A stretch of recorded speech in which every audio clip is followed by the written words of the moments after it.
Se afilió al Partido Popular en el 2004, hizo un parón y regresó en el 2008 de la mano de la actual presidenta del Partido Popular en Lanzarote, Astrid Pérez. También ha sido una persona que ha trabajado codo con otro hombre importante dentro de las filas populares, con Cándido Reguera. Hoy vamos a hablar con el senador por la isla de Lanzarote del Partido Popular, Óscar Luzardo. Buenas noches, bienvenido. Buenas noches, Josué. Muchas gracias, bien hallado. Primera pregunta, ¿a usted le genera algún tipo de complejo ser de derechas? En absoluto. ¿Está orgulloso de ser del Partido Popular? Totalmente. Hay compañeros que de vez en cuando parece que no lo estén tanto, por ejemplo, Pancho Hernández. Yo creo que no tiene ningún tipo de crisis ideológica, ¿no?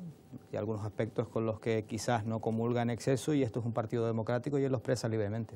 ¿Nunca pone en duda las acciones de su partido? Siempre, permanentemente.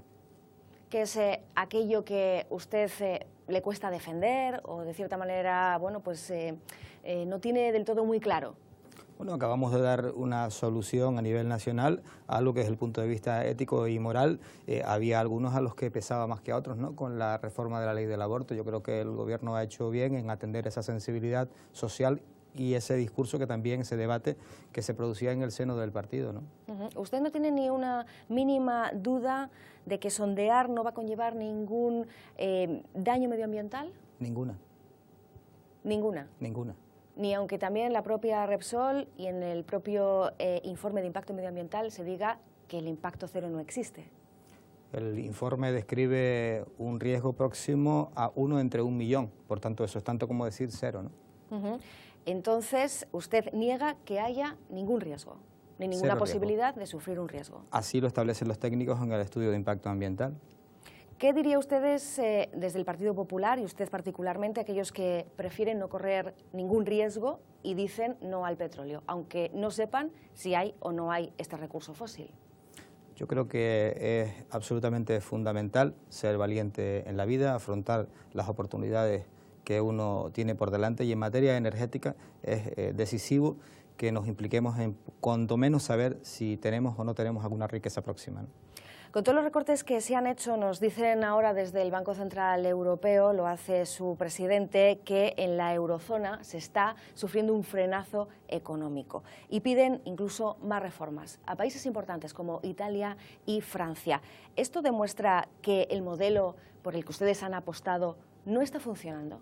Todo lo contrario, eso significa que los gobiernos de centro-derecha, como ocurre en España, están marcando la pauta de la recuperación en toda la Unión Europea y que precisamente se atascan los gobiernos de izquierda que no han apostado decididamente por esas reformas. Por eso hoy Francia, con un gobierno socialista, acaba de aplicar un programa de reformas con un ajuste, con un recorte próximo a los 50.000 millones de euros, que lo hace acercarse a las posturas de centro-derecha que hemos defendido hasta la fecha en España, ¿no? Pero los datos no dicen eso. Por ejemplo, esta semana hemos conocido que en el caso de la deuda pública española se está equiparando ya al Producto Interior Bruto, es decir, al PIB, y las cosas podrían ser incluso peores si no se hubiera contabilizado, por ejemplo, algunas acciones delictivas o la prostitución, ¿no?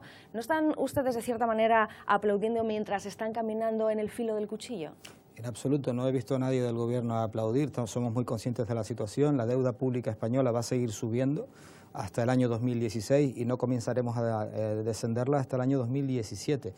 La diferencia es que ahora las facturas se reconocen y se pagan y eso antes simplemente se guardaba en un cajón, ¿no? ¿No hay maquillaje preelectoral? En absoluto. Lo que hay es un trabajo importante, valiente, de reformas, de medidas decisivas que han contribuido a recuperar la economía de este país y que está siendo reconocido por todos los organismos internacionales. En España ya no se habla de cuándo nos van a rescatar, sino cómo de rápido está llegando la recuperación, ¿no? Nos dicen los gobernantes en Canarias que en este sentido el Estado podría hacer mucho más por rebajar el desempleo, que no tienen competencias directas en esta materia. Mire, el desempleo en este país, el compromiso del presidente del gobierno fue que acabara la legislatura estando por debajo de lo que lo estuvo cuando tomó las riendas, ¿no?, del gobierno en enero del año 2012. Ese es el objetivo. Tenemos que tener en cuenta que las competencias en materia de empleo también están plenamente transferidas en el caso de nuestra comunidad autónoma y que tienen mucho por hacer con los fondos que hasta la fecha han recibido y que son muchísimos también, muy abundantes, y no han contribuido más que a multiplicar por 4 la cifra de desempleados en el caso de Canarias, ¿no? Usted ha dicho de la primera corporación insular que en este momento está gobernada por un gobierno de pandereta. Si estaría el Partido Popular, habría más dinero para Lanzarote, y le digo esto porque según el reparto del presupuesto entre comunidades autónomas que ha hecho el Estado para el ejercicio 2015, se demuestra que aquellas que están gobernadas por el Partido Popular o que han servido de feudo electoral al Partido Popular, como es el caso de Murcia, Valencia y Baleares, pues tiene un tratamiento diferenciado. En absoluto. Yo, empezando por la parte presupuestaria, debo decir que las dos comunidades que salen más beneficiadas en el reparto presupuestario son Andalucía y Cataluña. En ninguna de ellas gobierna el Partido Popular. Y la peor beneficiada, si miramos estrictamente los datos de inversión pública, es la Comunidad Balear, donde sí que gobierna el Partido Popular. Por tanto, ese argumento hay que negarlo desde todo punto de vista, ¿no? Con respecto al gobierno del Cabildo, es cierto que en ocasiones se han comportado de verdad como, en fin, como si de un circo se tratara, y posiblemente de ahí mi expresión. Vamos a ver el dato de esta semana. Dato que está relacionado precisamente con cuestiones financieras. El Gobierno canario asegura que el archipiélago deja de recibir 603 millones en inversiones directas en esta legislatura. Al respecto ha apuntado que aunque las cuentas estatales del 2015 contienen una ligera subida de 6,5 millones en el capítulo de inversiones directas en relación a este año, Canarias sigue siendo la tercera comunidad autónoma de España con menor crecimiento. Usted nos dice todo lo contrario. ¿Alguien miente? Sin duda alguna, y los datos están ahí, ¿no? Este año Canarias sale bien parada de los presupuestos. Eso no significa que seamos conformistas, ¿no? Y ni que consideremos que este es el mejor de los presupuestos, pero luego es el mejor de los presupuestos que se han podido plantear hasta la fecha, ¿no? Es un presupuesto que apuesta por la creación de empleo, por seguir controlando el déficit público, y en el que aumentan por primera vez desde el inicio de la crisis las inversiones, ¿no? Yo creo que la política del Gobierno está avalada por estas cuentas y va a seguir adelante. Tenemos una reforma fiscal muy importante a partir del mes de enero que va a bajar los impuestos a todos los ciudadanos, y posiblemente esa sea la parte que quizás peor dijeran, ¿no? Pero ¿por qué los canarios reciben, en este caso, menos dinero de media que el ciudadano de Madrid? Es que estamos comparando los sistemas de reparto, los sistemas de financiación con las inversiones directas, ¿no? Este año Canarias recibe 76 millones de euros más que en el ejercicio anterior, y sube en las inversiones directas un 4,5%. Es verdad que en otros territorios suben proporcionalmente más que en el territorio canario, ¿no? Nosotros, particularmente en Lanzarote, creo que no podemos poner ningún reparo a este presupuesto, toda vez que se acometen 18 millones de euros de inversiones entre el puerto de Arrecife y otros 10 millones de euros que van a ir a nuestro aeropuerto, ¿no? Bueno, usted logró menos votos, por hablar de números, que el ganador de las anteriores elecciones en 2008, el socialista Marcos Hernández, que logró 16.900 sufragios, y usted se quedó en 15.300. Según los datos, es un senador con poco apoyo electoral. Bueno, yo creo que los datos avalan que he sido el tercer senador más votado de la historia, ¿no?, de la isla de Lanzarote. Nadie ha logrado el número de votos que obtuvo Dimas Martín por méritos propios en su etapa, ¿no? En fin, yo no quiero poner en valor en este momento el apoyo que han recibido unos y otros, ¿no? Lamentablemente todos tenemos un trabajo importante de concienciación de la ciudadanía de lo importante que es la participación en la política de manera activa, y desde luego también en la participación electoral, porque es lo que de alguna forma pues nos condiciona a ser mejores en nuestro trabajo, ¿no? ¿Usted cree que representa al conjunto de Lanzarote, de sus habitantes y de sus intereses generales? Absolutamente. ¿Lo siente? Absolutamente. Le enseño una fotografía, vamos a verla. Dicen que en este caso no ganó usted, sino que ganó la Marea Azul, el gran tsunami del Partido Popular, en este caso liderado por Mariano Rajoy. ¿Son ustedes meros títeres dentro del partido? Es decir, soldaditos que colaboraron en la gran batalla de que el Partido Popular consiguiera esa mayoría absoluta en estas pasadas elecciones.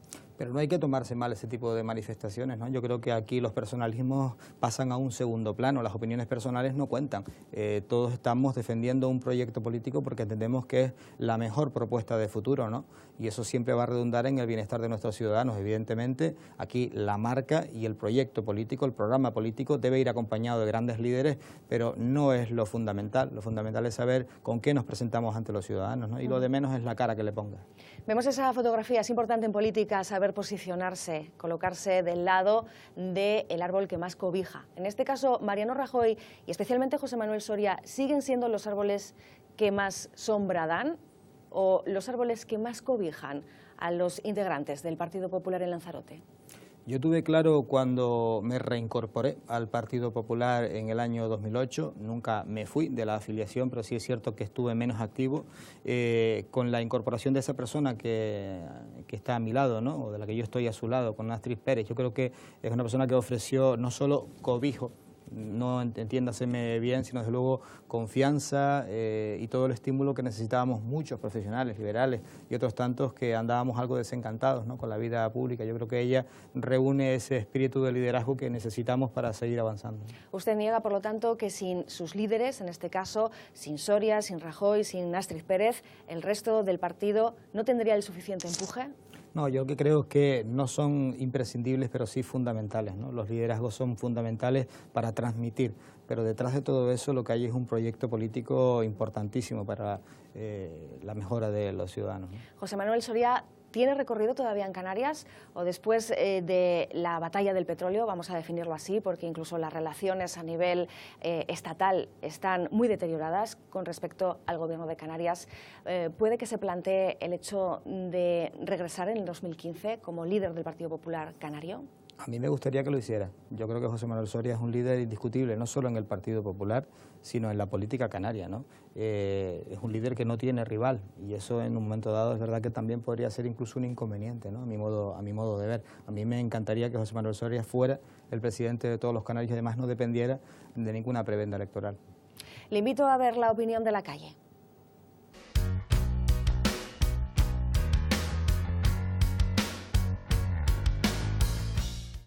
No. ¿Por qué no? Porque no va a llegar a nada. Ya se han destruido algunas pruebas, se han perdido... No va a llegar a nada. Espero que sí. No estoy firmemente convencido, pero yo espero que sí. No. Porque siempre seguirán habiendo corruptos, ¿no? Yo supongo que sí. Claro, siempre en los órganos judiciales siempre hay alguien que mete algún rejillo, ¿no? Siempre hay presiones políticas. Y en este caso yo creo que sí, que también las hay. Casi tiene, seguro que sí. No estoy muy puesta en el caso, pero supongo que sí. La justicia confío, pero tiene que tener un poquito, hay que remodelarla un poco, ¿vale? Por eso precisamente, porque hay mucha, está muy contaminada de los partidos políticos y no es independiente. Más bien confío en ella, pues... porque mi padre pertenecía al cuerpo jurídico, entonces quieras que no, por razones familiares tengo que confiar en la justicia. Sí, confío en ella. No es igual para todos la justicia realmente. Para los que tienen más dinero y más poder, tienen un tipo de justicia y los pobres tenemos otra.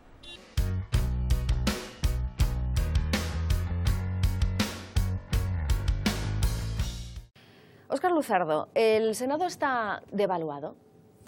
Yo creo que como toda actividad en la vida depende también de la intensidad que uno le ponga y de cómo, bueno, pues se pretenda dignificar aquello que uno hace, ¿verdad?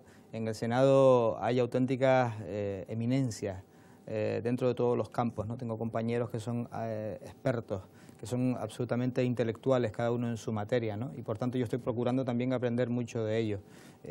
Si hay quien lo utiliza como retiro político y contribuye a ese discurso de que el Senado no aporta nada o está devaluado como usted plantea, yo creo que es un problema que nos debería ocupar a todos, ¿no? Y sobre todo devaluado porque así lo indican los números de los votantes de las pasadas elecciones del 2011. Tengo aquí unas cifras. Se votaron más de 2 millones de personas, de las cuales 1.263.000 votos fueron en blanco. Es decir, no interesa lo que ocurre en esta Cámara. Es cierto que la descentralización que se da en nuestro país, junto con la existencia de una Cámara de ámbito territorial, debe dar un paso más, ¿no?, en la concreción de responsabilidades y por tanto eso puede que contribuya a que ese debate de desapego a la Cámara y el desconocimiento sobre todo de lo que allí se hace, bueno, pues no esté dando pues el respaldo que los electores a lo mejor exigen, ¿no?, en el momento electoral. La reforma del Senado lleva mucho tiempo en trámite y a mí me gustaría que finalmente contribuyera también a acercar, como hacen en la mayoría de los países civilizados, bueno, pues la percepción percepción ciudadana al trabajo real de senadores y diputados, ¿no? Llevan ustedes 30 años sin acometer ninguna reforma. Izquierda Unida y UPyD dicen, de hecho, que el Senado es completamente prescindible, y es el Partido Popular y el Partido Socialista los que hasta ahora están impidiendo precisamente esa transformación. Por lo tanto, ¿qué planes tiene el Partido Popular a corto plazo? Mire, tanto UPyD no tiene representación, pero lo intentó. Izquierda Unida tiene 2 senadores, ¿no? Por tanto, no sé cómo se puede manifestar que una institución de la que uno cobra es prescindible y al mismo tiempo pues permanecer en ella, ¿no? Y de manera activa. Al inicio de esta legislatura se comenzó una ponencia para la reforma del Senado mediante acuerdo de los 2 grandes partidos, del Partido Socialista y del Partido Popular, y en este momento en lo que nos encontramos es en pedirle al Partido Socialista que define exactamente cuál es el modelo de Estado que quiere, porque a la vista de las dudas surgidas, alguna de ellas incluso incluía la de la existencia o el funcionamiento del propio Senado, ¿no? Por tanto, tenemos que demandar al principal partido de la oposición una postura razonable y, desde luego, seria con respecto a la reforma del Senado, ¿no? Cobran entre 3.500 y 6.000 euros netos los senadores. No es mucho dinero para hacer de fiscalizadores del Gobierno, especialmente ahora que incluso el Partido Popular cuenta con mayoría absoluta y en el Senado también tiene un peso político muy importante. Cobramos 2.800 euros más una ayuda por estar fuera de Madrid, ¿no? Por tanto, en fin, esos mitos de los salarios vitalicios y los sueldos desorbitados, también sería conveniente ir aparcándolos. Yo creo que tenemos un salario digno y lo que hay que hacer es merecérselo, ¿no? Estar a la altura. ¿Cuántas enmiendas ha presentado usted?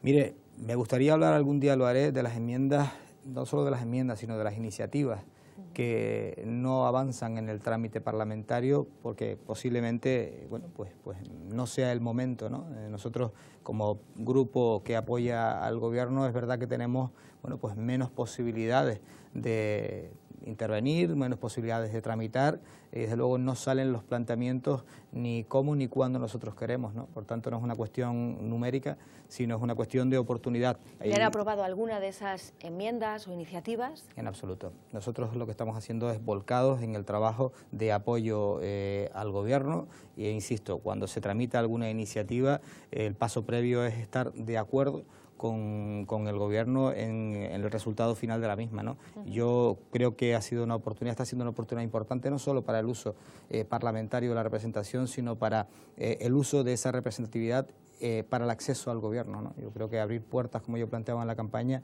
ha sido fundamental y hemos desbloqueado temas importantes para la isla, ¿no? El tema del puerto, por ejemplo. Confío que antes de acabar la legislatura podamos dar una respuesta también al dragado del Charco de los Clicos. Vamos a escuchar a Pedro Sanginés, presidente del Cabildo de Lanzarote, que también, de cierta manera, tuvo un pulso muy interesante, políticamente hablando, con nuestro invitado de hoy, con Óscar Luzardo, porque el presidente quería llegar también al Senado. Política, porque algunos tratan de confundir a la opinión pública diciendo que se van a partir el lomo de lunes a viernes, son 200 y pico las semanas que tienen los 4 años resolviendo asuntos para Lanzarote. Miren, los diputados del PP y del Partido Socialista han demostrado que el voto que los canarios depositaron en ellos fue absolutamente inútil para defender los intereses de Canarias, porque no se han atrevido a alzar la voz en contra de los vecinos de sus partidos en Madrid. La obediencia de voto de Coalición Canaria y la disciplina termina y empieza en Canarias y la de ellos en Madrid, como todo el mundo sabe. Ellos no tienen programa, ya lo he dicho, porque ¿para qué hablar si les va bien sin hablar? Mejor no hablar para no fastidiarla. Nosotros sí que tenemos programa y no debemos olvidar que fue el PP quien nos trajo aquí. Ellos abocan al cambio por el cambio. Fue el Partido Popular quien infló la pelota que después le explotó a Zapatero. Y yo creo que debemos temer porque la sociedad lo teme y nosotros tenemos que hacernos eco de ese temor, de una mayoría absoluta que pase el rodillo a este país de la derecha. Ha dicho varias cosas Pedro Sanginés, entre ellas que el voto al Partido Popular fue un voto inútil. Usted ha reconocido ahora mismo que no le han aprobado ninguna de las iniciativas presentadas. ¿Cómo contrarresta esta crítica? Yo creo que inútil fue la campaña tan agresiva, ¿no?, que planteó Pedro Sanginés en aquella contienda, ¿no? Porque, bueno, planteó unos comicios en los que ya se veía vencedor. De hecho, tildaban como veterano al candidato del Partido Socialista de una manera un tanto despectiva. se supone que yo era el novato, y lo era, efectivamente, y él era el presidente. Entonces, claro, ambos concurríamos contra el presidente del Cabildo, una campaña al Senado. Bueno, Pedro Sanginés era uno de los que defendía que el Senado no servía absolutamente para nada, y por tanto yo creo que con ese mensaje y con el argumento de que desde Canarias y con un horizonte que solo llega hasta las fronteras de Canarias podía resolver mejor los problemas de Canarias, creo que, en fin, no logró convencer a los ciudadanos. Insisto, el trabajo de apoyo al gobierno desde un poder legislativo como el nuestro en este caso, bueno, pues quizás es menos brillante. No se trata de que te aprueben iniciativas, se trata de que tú estés dando el apoyo y el soporte que necesita el gobierno. Pero entonces, en las ¿qué Cortes diferencia, Generales, ¿no? Óscar, hay entre ser sumiso y colaborativo? Es decir, parece que ustedes exclusivamente están para hacer bulto. No se trata de eso, efectivamente. Tenga en cuenta que en el Senado somos 162 los miembros del Grupo Popular de 264 senadores. Por tanto, afortunadamente, tanto en el Senado como en el Congreso, somos muchos para apoyar la tarea del Gobierno. Y no ha habido una semana, no ha habido un viernes en el que el Gobierno no presente un proyecto legislativo, un decreto o una reforma de algún tipo, ¿no? Todo eso ha de pasar, evidentemente, por las Cortes, y es el trabajo que nos envuelve. Es cierto que mientras todo ese trabajo se desarrolla, en el que luego nos tenemos que implicar en las Cortes para el debate, para la discusión de esas leyes, bueno, pues uno evidentemente trata también de aportar. Pero cuando se apoya a un gobierno es imposible seguir el ritmo estadístico de iniciativas que plantea la oposición. Yo, en fin, creo que en la ponderación de los ciudadanos estará el que la presencia de 162 senadores que apoyen, en este caso del Partido Popular, al gobierno, si uno la contrapone con el senador que tiene Coalición Canaria, porque tiene dos, pero solo va uno, eso también tienen que saberlo los ciudadanos, bueno, pues uno tendrá que ponderar quién pinta más dentro de una Cámara, ¿no? Así que, en principio, la nota que le puedan poner a usted los lanzaroteños se la pondrán a la marca del Partido Popular, no a Óscar Luzardo. Sin duda alguna, insisto, yo huyo de los personalismos, ¿no? Es verdad que el Partido Popular, hasta que yo tuve la fortuna de recibir esta propuesta, pues jamás había obtenido el escaño en la Cámara Alta, y bueno, y a mí me tocó esa alta responsabilidad también de tratar de, en fin, de contribuir a la recuperación de España, que ese era y sigue siendo el compromiso del Partido Popular, ¿no? Vamos a hablar de un compromiso suyo, personal, porque así además lo transmitió en más de una ocasión que hemos tenido la oportunidad de charlar en este medio de comunicación y en otros. Como representante del Partido Popular, usted dijo que el charco de los Clicos iba a ser una realidad y, sin embargo, lo que no está sobre el papel parece no contar. En el 2015 no hay dinero para financiar su rehabilitación. ¿Este no es un fracaso suyo, personal? Yo confío en que esa intervención sea una realidad antes de que acabe la legislatura. Ese es mi compromiso y le adelanto que sería un rotundo fracaso personal. Además de confianza, personal y político, algo más el no sacarlo adelante. tangible. Sí, tengo el compromiso del propio Ministerio de Medio Ambiente. ¿Que se hará cuándo? Antes de que acabe la legislatura. Parece mentira que una obra emblemática de estas características, usted llegó a decir, el Charco de los Clicos es como la puerta de Alcalá para Madrid, es decir, es uno de los lugares de mayor atractivo turístico de Lanzarote. Parece mentira que 500.000 euros no estén de la mano del gobierno estatal, que es un poco el presupuesto que se requiere para esta obra. Esa frase se la dije no solo a los medios de comunicación, sino al ministro de Medio Ambiente, a Miguel Arias Cañete, ¿no? Para que se hiciese a la idea de la relevancia que tiene ese espacio para nosotros. Por tanto, el compromiso lo mantenemos. He dicho en alguna ocasión que tuvimos la fortuna de pasar de no tener ningún proyecto para rehabilitar ni fondos destinados al mismo a en este momento estar discutiendo dos posibilidades, la de la intervención directa con recursos del Estado y la de la colaboración público-privada, toda vez que hay un particular, una empresa interesada en acometerlo, ¿no? Yo dudo a estas alturas que ese segundo supuesto vaya a salir adelante. Y por eso tengo el convencimiento de que el Gobierno va a cumplir con su segundo planteamiento, que es, aunque no aparezca nominada la partida en los presupuestos, acometerlo con recursos propios, ¿no? Se lo vuelvo a preguntar, más allá del convencimiento, ¿tiene la garantía de que esta obra se va a ejecutar? Tengo la garantía, en fin, negro sobre blanco, nadie la ha plasmado, lo digo yo en abierto porque así me lo han hecho llegar desde el propio Ministerio, ¿no? Vamos a ver otra fotografía, en este caso una que forma parte de una campaña de la Cámara de Comercio de la isla, porque sabe usted que llevan tiempo reclamando la ampliación de la pista del aeropuerto de Guacimeta. Dice debajo, que no sé si lo ve usted, aunque parezca un chiste, estamos hablando de algo muy serio. Sugerencias con respecto a esta fotografía. Yo hablo mucho con los empresarios de la isla, en particular también hablo con la presidencia de la Cámara de Comercio, tengo una muy buena relación y evidentemente apoyo sin ningún tipo de fisuras porque lo hemos hecho siempre como Partido Popular y además en solidario en esta isla, la ampliación de la pista de nuestro aeropuerto, ¿no? A mí hoy me alegra que se hayan sumado a ese debate quienes se opusieron, no hace 20 años, sino la pasada legislatura, el Partido Socialista apoyado, como saben, que gobernaba en minoría por Coalición Canaria, ¿no? Vamos a hacer memoria en este caso, nos vamos al 2011 y rescatamos a una política que ya no está en activo, a María Dolores Luzardo. Escuchamos. El tema del aeropuerto es un tema prioritario dentro de nuestra agenda de trabajo. Ya desde el 2008 empezamos a presentar iniciativas en el Senado referente a este tema. Ya en noviembre del 2008 pedimos la ampliación de la pista, siendo conscientes de que nuestro aeropuerto es un aeropuerto seguro, eso tiene que quedar claro, que es un aeropuerto seguro, pero es un aeropuerto pequeño y nosotros somos un gran destino. Ustedes decían que sin un aeropuerto mayor no se puede ser competitivo. Lo acabamos de escuchar. Ustedes además estaban diciendo que lo que tenemos no sirve. Lo acabamos de escuchar.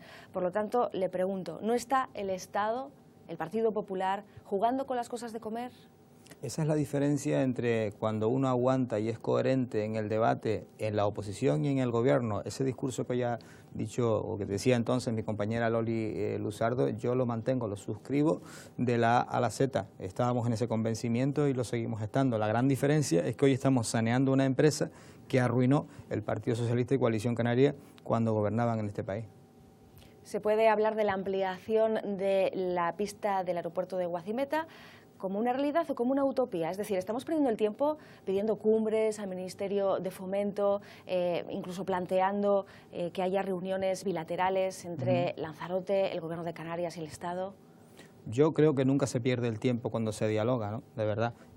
Lo que sí le digo es que el Gobierno y el Ministerio de Fomento es plenamente consciente de esa realidad, porque ahí sí hemos estado nosotros muy activamente, ¿no? En ese y en otros tantos aspectos, y desde luego, aunque no figure, como le decía, en las estadísticas y en las iniciativas, el trabajo de campo, de pasillo, de visita a ministerios, a direcciones generales, en fin, es permanente y es continuado, tanto de Francisco Cabrera como el mío, ¿no? El aeropuerto pierde competitividad, es verdad que crece el número de pasajeros, pero también es cierto que las cuestiones de rentabilidad cada vez, desde luego, se miran con mayor detalle en las compañías aéreas y por tanto nosotros deberíamos de verdad suplir esa carencia, digamos, o atender esa mejora que demanda el sector del turismo. Lo decíamos antes, lo dijimos ahora y fuimos el único partido que lo llevamos incluso en nuestro programa electoral en las recientes elecciones al Parlamento Europeo, ¿no? Hemos pedido también incluir a Lanzarote en ese programa, en esa red transeuropea de transporte, ya que tenemos solamente a las islas de Gran Canaria y de Tenerife por su volumen, incluir también algunas de las inversiones en nuestro aeropuerto. Así que dependemos de Europa.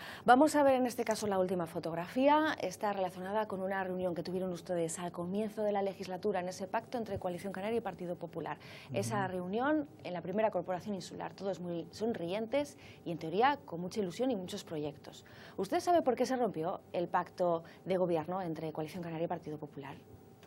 Bueno, pues yo me imagino que se rompería por una imposición, ¿no?, de los intereses de Paulino Rivera y de José Miguel Pérez, es decir, de las dos direcciones del Partido Socialista y de Coalición Canaria, ninguna de ellas velando por los intereses de Lanzarote, ¿no? Desavenencias personales entre Pérez y Sanginés parece que no son motivo suficiente.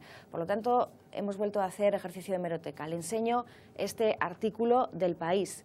El petróleo causa la ruptura del pacto entre Coalición Canaria y Partido Popular en Lanzarote. Coalición Canaria gobernará con el apoyo del Partido Socialista. Lo dice el País y parece que de buena tinta. Le vuelvo a hacer la pregunta. ¿Fue el petróleo la causa de la ruptura, de la inestabilidad de la primera corporación insular? No, fueron órdenes que recibió el presidente del Cabildo, órdenes que recibió la dirección de Coalición Canaria desde Tenerife, que es desde donde se decide la política de Lanzarote. Óscar Luzardo, muchas gracias por habernos acompañado en el Vis a Vis. Buenas Gracias noches. por la invitación, un placer. A ustedes decirles que, como siempre, nos vemos la próxima semana, si así también lo desean. Les dejamos con el reportaje de la semana.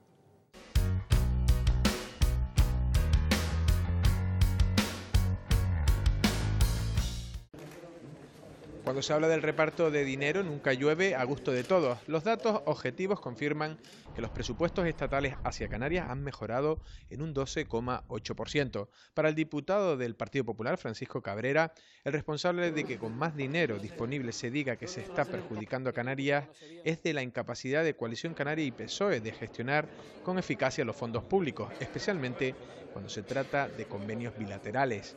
Hasta ahora los lanzaroteños, y ustedes se han hecho eco, de ello. Nos hemos quejado de que el Gobierno de Canarias en los últimos años, en los últimos presupuestos que se aprueban, año tras año viene perjudicando siempre a la isla de Lanzarote. En un principio se decía que es que las instituciones de Lanzarote no presentaban proyectos. Luego cuando lo presentaban proyectos, pues que era tarde o que no había dinero. En definitiva siempre se nos han dado excusas. Nosotros lo que pedimos es una gestión rigurosa, una gestión seria. El Gobierno de la Nación siempre ha puesto el dinero, pero no solamente en el campo de carretera, lo ha puesto en el campo del empleo, en el campo de la vivienda, en el campo de la dependencia. El problema es que cuando desde Canarias no se justifica en tiempo y forma, dificulta ante lo que es la intervención general del Estado, la justificación, lógicamente, para poder seguir enviando las partidas comprometidas. Desde Coalición Canaria se dice que la inversión no es suficiente para atender demandas sociales, pero como se lee en este artículo, antes de conocer el reparto estatal, ya estaba garantizado en agosto que el gobierno canario se comprometía a no realizar recortes en sus servicios públicos esenciales. Nueva Canarias, por su parte, mantiene que los presupuestos penalizan al archipiélago, situándola a la cola de la inversión por habitante. El hecho de que para Canarias llegue menos dinero para la inversión directa, por ejemplo en carreteras, ha hecho que los empresarios eleven la voz, porque en el caso de Lanzarote, estos desajustes van a incidir en que la circunvalación no se pueda ejecutar en su totalidad, es decir, que haya obras relacionadas especialmente con accesos que se tengan que aplazar. Esto lo que va a implicar, pues, más retraso, más incomodidad y, como siempre, otra demostración de las guerras o los pleitos entre las diferentes administraciones, ya sean estatales, regionales. Incluso el Gobierno de Canarias ya ha pedido que los cabildos se impliquen y adelanten las partidas económicas para poder terminar estas obras, pero como siempre, repito, todos estos pleitos entre las diferentes administraciones pues las sufriremos como siempre los ciudadanos, las empresas y la sociedad en general. En este panorama de déficit, el Gobierno de Canarias y el estatal no parecen dispuestos a un acercamiento. Es más, con el escenario del petróleo de trasfondo, Rivera y Rajoy se han distanciado aún más y han planteado estrategias contrapuestas que trascienden lo político para aclararse en los tribunales.